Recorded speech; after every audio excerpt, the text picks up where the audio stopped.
Soft piano plays in the background, slow, reflective tone. Olivia Vio.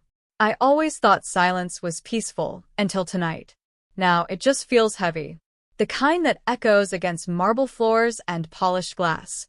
I stand in the middle of my brand new apartment, my dream home. The city skyline glows through floor-to-ceiling windows, every light flickering like a memory of how far I've come. 9 years. 9 long years of saving, skipping vacations, saying no to dinners, yes to overtime, all for this place. The scent of fresh lilies mixes with the faint aroma of wine and new paint.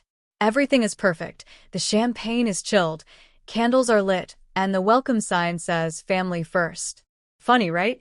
Because it's been 3 hours and no one's come. My phone lights up on the counter. Family group chat. Sorry, something came up. Maybe next weekend. Proud of you though, Liv. Proud. That word used to mean something. Now, it feels like a consolation prize. I smooth my silk blouse, staring at the reflection of a woman who did everything right, except maybe expecting too much from the people she loved. I raise the champagne glass, whispering to no one in particular. Cheers to the home I built alone. The bubbles hit my lips, crisp and bitter. Outside, the city hums, alive, indifferent. Inside, the silence grows, wrapping around me like a familiar old friend. Sound fades, distant traffic, faint piano note lingers. Soft nostalgic piano fades in, the sound of rain tapping lightly on a window. Olivia Vio. It's strange how memories sneak up on you, like the smell of old coffee from a morning you thought you'd forgotten. 9 years ago, I was 21, standing in my parents' kitchen with a suitcase by the door. My mom was stirring something on the stove, pretending not to notice. Dad sat at the table with the newspaper, not looking up. An apartment? On your own? He finally said, lowering the paper just enough to meet my eyes. You can't even keep your car insurance paid on time, Olivia. The way he said my name like it was a disappointment, not a daughter. I'll figure it out, I whispered. My hands are shaking, but I kept folding the same sweater over and over, just to keep them busy. Mom sighed, that soft, tired kind of sigh that says you're breaking my heart, but I won't stop you. Why don't you just wait, honey? You'll meet someone, settle down. A girl shouldn't have to do all this alone. That word, shouldn't, it followed me for years. Pause. The piano softens. I remember walking out the door, my throat tight, my heart pounding like it wanted to escape. But before I left, my grandmother, the quiet observer through it all, called me over. She pressed something small into my palm, a tarnished silver keychain shaped like a tiny house.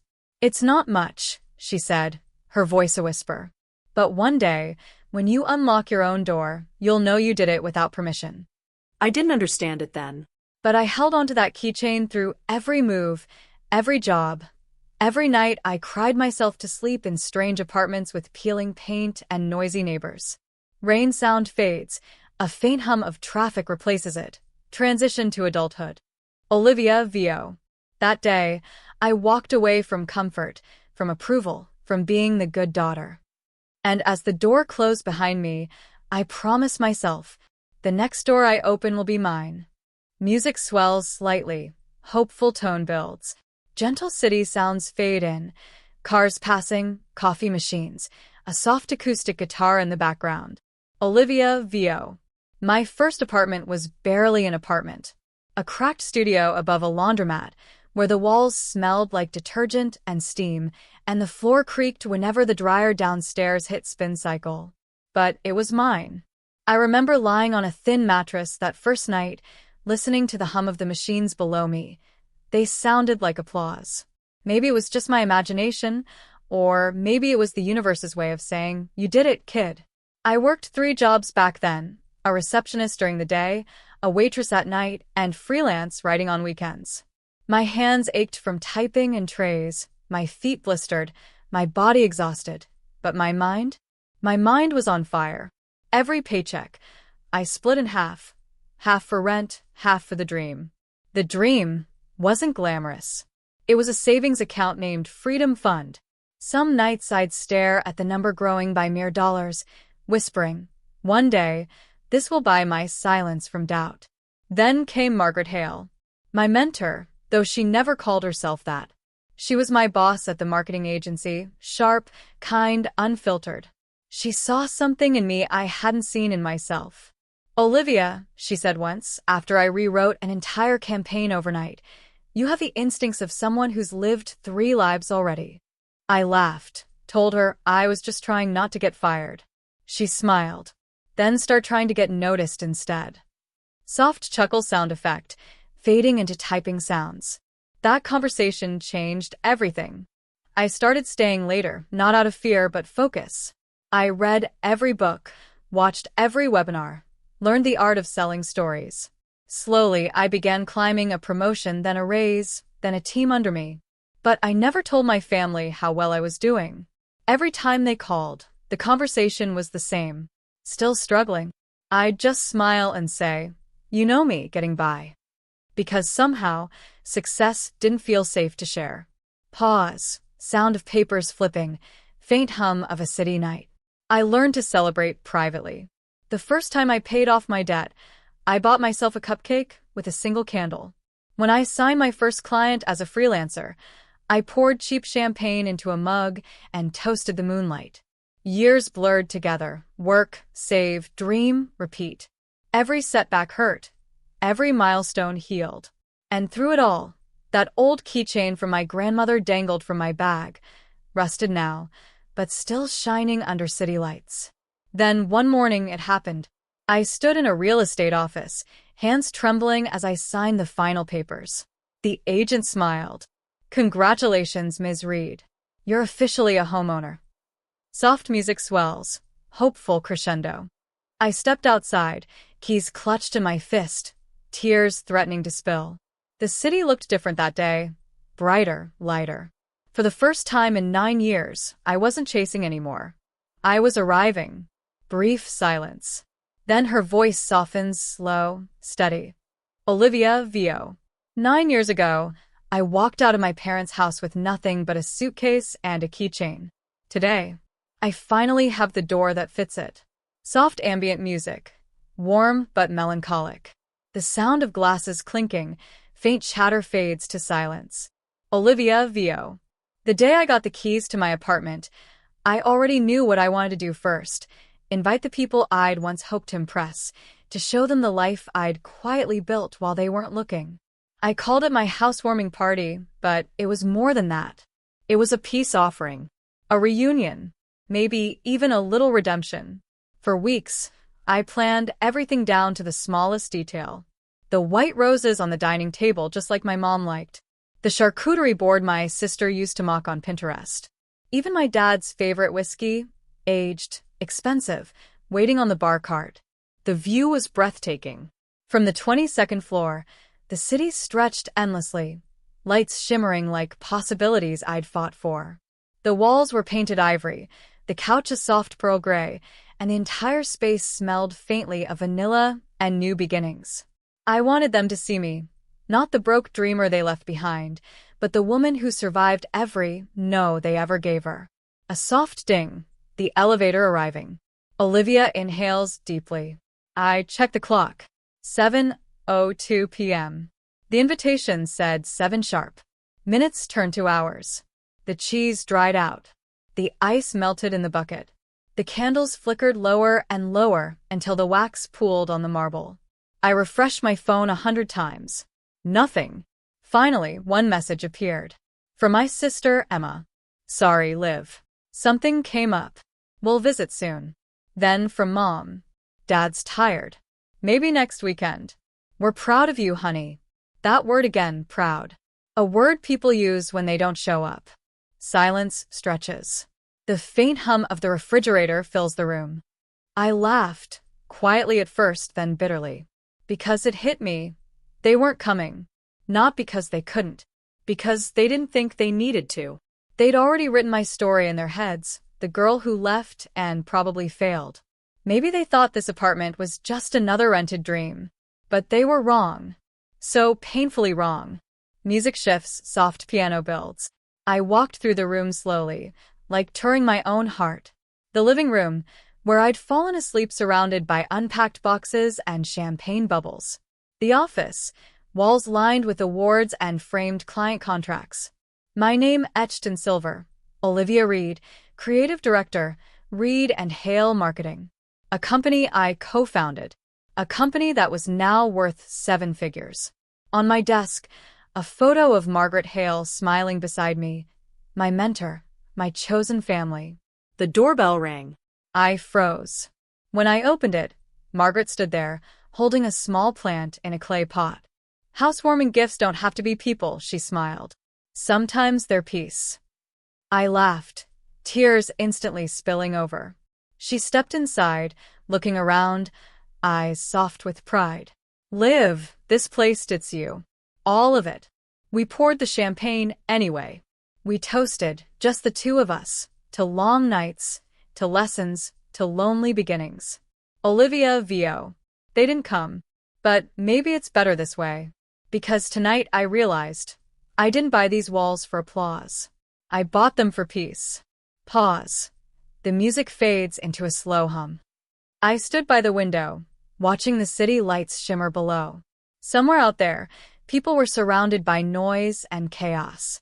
But up here, I had quiet. And for the first time in years, it didn't feel empty. It felt earned. Soft inhale. Whispered close. Olivia, VO. I saved for 9 years to buy this dream apartment. And maybe no one came tonight. But somehow, I still felt more seen than ever. Soft ambient hum. The sound of morning light spilling through blinds. Coffee pours. A calm, reflective melody plays in the background. Olivia VO. A week passed after the housewarming. No calls. No apologies. Just the usual silence that feels like family pretending everything's fine. Until one morning my phone buzzed. It was Mom. Your father saw your photo online, she said, her tone careful, like stepping barefoot over glass. The apartment looks beautiful. You've really made it, Olivia. Made it. The same people who once told me I was chasing something impossible suddenly wanted to visit. Not out of love, but curiosity. Soft piano note, a slow inhale. They arrived that Sunday, all smiles and awkward hugs. Mom brought a pie, Dad brought his silence, and Emma carried that same judgmental glance wrapped in forced sweetness. The air was thick with unspoken things. They walked through my home, their eyes tracing every corner, every framed award, every sign of a life that no longer needed them. This must have cost a fortune, Dad said finally, running a hand along the marble countertop. It cost me 9 years, I replied, steady not bitter. Pause. The clock ticked softly. They sat down in the living room. For a moment no one spoke. Then Mom whispered, "We're proud of you, sweetheart." Really? And maybe once, those words would have cracked me open. But now, they barely made a dent. Olivia VO. Because I realized, pride means nothing without presence. So I looked at them and said quietly, if we're going to move forward, things have to change. Mom's brows furrowed. Change? What do you mean? I smiled.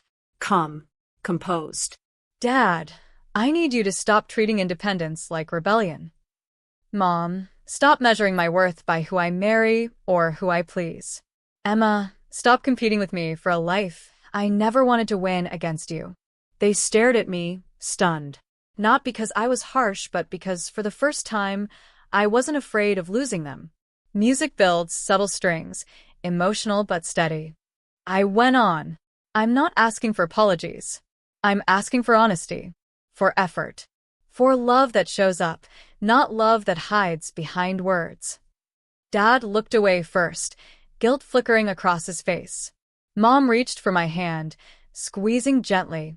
Emma's eyes softened, tears she tried to blink away. Olivia VO. That's the thing about setting boundaries, it doesn't push people away. It just filters who's willing to walk through the door with respect.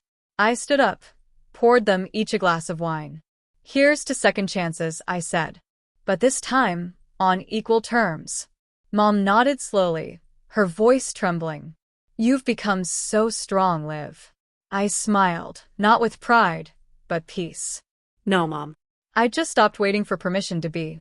Soft music fades, the faint clink of glasses. In that moment, I didn't feel like a daughter seeking approval. I felt like a woman offering it to herself first. Soft piano returns, gentle, hopeful. The sound of rain lightly tapping on glass. Distant city hum. Olivia VO. Weeks passed. The air between us softened. My family didn't change overnight. People rarely do. But they started showing up in small ways. Dad called once just to ask how work was going. No advice. No judgment. Mom sent me a recipe for her Sunday roast, in case you ever want to feel like home. And Emma? She stopped competing. Started asking. Sometimes, that's the biggest victory of all. Sound of a kettle whistling. Olivia's voice warm and steady. The silence that once filled this apartment now feels different. It's not lonely anymore. It's peaceful. It's mine. Some nights, I sit on the balcony with a cup of tea, the city lights flickering below like constellations I fought to touch. The same skyline that once intimidated me now feels like an old friend, vast, alive, full of quiet approval. Music swells slightly, soft strings join. I've learned that forgiveness isn't about letting people off the hook. It's about freeing yourself from the weight of what they couldn't give you. The girl who left home with a suitcase and shaking hands, she didn't just build an apartment. She built peace out of rejection. She built warmth out of silence. She built herself. Pause, gentle exhale. Tonight, as I tidy the living room, I find it, the little silver keychain my grandmother gave me all those years ago. It's scratched now, edges worn smooth from being held through too many storms. I turn it in my hand, smiling at the faint engraving. Your home will find you when you stop asking for permission. Soft piano note, long pause. Olivia VO. She was right. This home didn't find me through luck or approval. It found me when I decided I was enough. I set the keychain on the table beside a fresh vase of lilies. The same flowers I bought for the housewarming that no one came to. Except now I realize they were never meant for them. They were for me. Music swells, full emotional crescendo, then slowly fades. I walk to the window, lights shimmering across my reflection. For the first time, I see not what I lost, but what I became. I saved for 9 years to buy my dream apartment. I whisper, smiling through quiet tears. And maybe no one came that night, but I finally did. Soft piano fades to silence. Screen darkens.